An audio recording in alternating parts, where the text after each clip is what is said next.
New watch alert and pretty much a novelty on the market, a personal favorite and a super experience on the wrist. We are looking at the rebirth of the Super Titanium Citizen Promaster diver. This is a generic name for a watch, but an important reissue after the Challenger diver of the 70s, so I think it's important to know more about this. I love this type of reviews where we have to rewind and get back to the roots. Everything turns black and white and the music changes, making a proper atmosphere to present the history of this Citizen 62-6198 Challenger diver. The 62-6198 was born at the beginning of the 70s, being manufactured until the end of 1977. A diver watch that was purposed to be a disruptor in the supremacy of the popular dive watches of Seiko. You know, the 62 mast, the 6105, the tonneau case, the famous Captain Willard, the Tuna, and the 6159. So Citizen put into battle the Challenger, a saturation diver with a conservative design, having similarities with the Parawater Pioneer diver of the brand, a watch with specific Japanese design language attributes. This model had for sure European influences, firstly because of the availability either on rubber or on a bracelet, but more obvious, this diver had the Mercedes Lumpip concept of Rolex. In that period, a lot of brands with etiquette borrowed the Mercedes hands concept, like Hoer or Omega.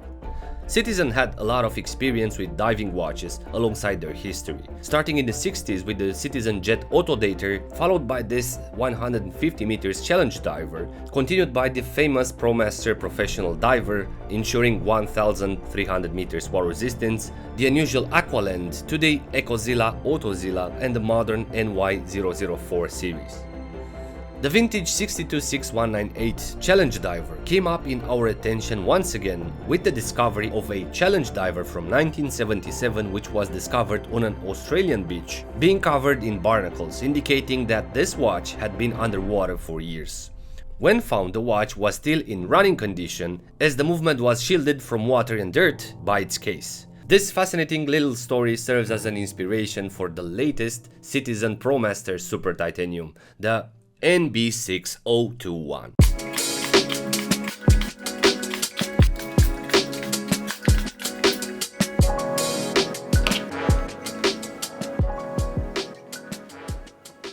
It's super important to understand more about the way it was redesigned and how well made and purposeful is the result. The exciting thing is the ability of the brand to reissue with accuracy a diver from their archives. As you know, when Seiko comes up with heritage reissues, they pretty much modernized everything, from the size to the use of materials, losing the soul of the reissued watch. But in this case, Citizen made the Super Titanium almost identical with the Challenge diver. The case size is similar, increased with 1 mm. The design of the dial, except in the modern Promaster logo from the bottom, is identical. The case design and the bezel construction is as well pretty much identical. Even the buckle was redesigned for this model. Citizen proposing here an unlabeled vintage-inspired titanium buckle for this modern but vintage-inspired rubber strap. The specs are solid as we are talking about a premium dive line of the brand.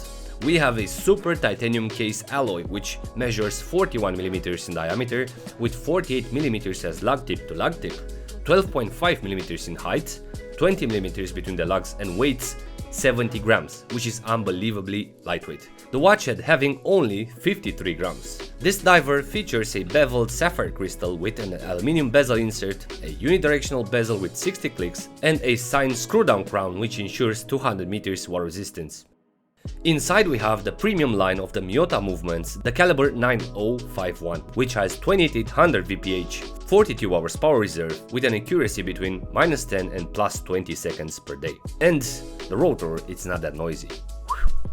The price proposed by the brand is between $500 and $800. This is a premium dive watch from the brand which sits above the standard Promaster line, as well as the caliber which is part of the 9 series premium movements, which I find it pretty much similar or above the 6R15 series of Seiko. This model comes either on this titanium black version with a rubber strap exactly as the original Challenge diver, but there is also a blue version which comes exclusively on a titanium bracelet. And that annoys me because I was put into a situation to go purist or bracelet. But the reflective color of the anodized blue aluminum insert made me choose without regrets. Don't get me wrong, it's not bad, but the color combo with the bracelet makes it very modern and actual, and pretty far from the 70s challenge diver. But I still need to find an extra bracelet to buy. In the category even better if we have the following threads.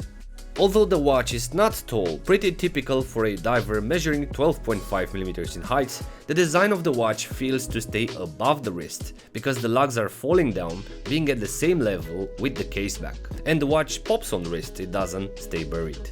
A potential reason is also because the rotating bezel is pretty tall, almost the size of the profile of the case. Not a big deal, but some of you might notice it. The second point is the screw-down crown operation. Because the crown is pretty small, you have to put a lot of pressure and to push it accurately to screw in the crown inside. The crown being positioned on the inferior part of the case, and as a result it makes it less maneuverable. The third point is, the watch in this combo feels pretty reflective. Somehow the bezel insert is covered with a matted coating, however the markers of the bezel and the numerals are left in its original aluminum finishing, and as a result they become quite reflective alongside the dial markers and the beveled crystal. However, I do understand that the original bezel layout was exactly like this one, with the same design proportions and the finishing, so I'm kind of between transforming this into an appreciation point. The fourth, even better if, might be the bezel and the way it's actioned when the hands are greasy. What is interesting, when wet, the polished titanium bezel gets more sticky and ensures a better grip than the normal situation when it's dry. Now, going into the exciting areas, the selling point for me was definitely the dial layout. I personally appreciate the layout and the settling of these markers on the dial, and the size of them or the complexity created, but the simplicity of the dial in the same time. It reminds me of the charming Seiko 62 Mas, but in reality it should remind me of their Citizen Jet Auto Parawatt dater, which was born with 2 years before the 62 Mas. So the 62 Mas might have been inspired from Citizen rather than the other way around. The dial is matted and serves as an ideal surface for the polished outlines and the rectangled markers, which are finished in a mirror polished accent, filled obviously with potent lume. As you know, no matter the price range, the Promaster never disappoints from this point of view. The Rolex type of hands are as well very well finished, very well articulated without errors or faults. The brand keeping the same proportions and the size of the hands, exactly as the challenge diver, with one exception. The Mercedes hour hand was skeletonized at the base. In my opinion, this complements the dial layout very good, as well as the brand logo, the sub-label and the iconic Promaster logo, which looks like a British army sign. I also like how the date is integrated in the 3 o'clock marker, just to fit proportion-wise the cardinal sizing of the markers. And super interesting, the date wheel is not painted in a standard boring white tone. It is actually silver, to match tone-wise the polished markers, I believe. This accent reminds me of the iconic Marine Master, which still has today a silver date wheel instead of the white one. That's super cool. Above we have the super interesting beveled crystal. This is an accurate representation of the 60s and the 70s divers from the land of the rising sun. This was an immediate selling point for me, as I do appreciate the iconic Captain Wheeler diver with the same crystal layout. This pronounced bevel on the crystal feature was made to help the dial to capture more light. And in today's case, it truncates from the dial diameter, making it smaller and more interesting, especially when previewing the reflection of the markers inside of the bevel. You don't see today many divers with such a crystal, and this is truly an interesting detail to appreciate. From the accuracy perspective, I also love the case and the way they recreated the simplicity of the volumes. The case shape is almost one-to-one with the 70s diver, and we can preview the case profile. It's splitted in 2 discrete and brushed facets, followed by an angled facet which is not perfectly articulated, and we can spot how the volume is changing the rhythm. These are some things that, again, nobody does that with current modern divers and machining. And then the strap is, in my opinion, a modern vintage element that amplifies the vintage character of this super titanium case. I love the dotted pattern, but also the shape which is trimmed and made to continue the volume of the lugs, not to mention the softness and the comfort provided by the strap. I did receive tons of compliments from fellow enthusiasts. Everyone wants to know when I'm going to sell it, but the thing is, I'm not going to do it because this is too cool. And if you are a purist, you will love it. If you are into modern dive watches, you will not appreciate it as much as it should.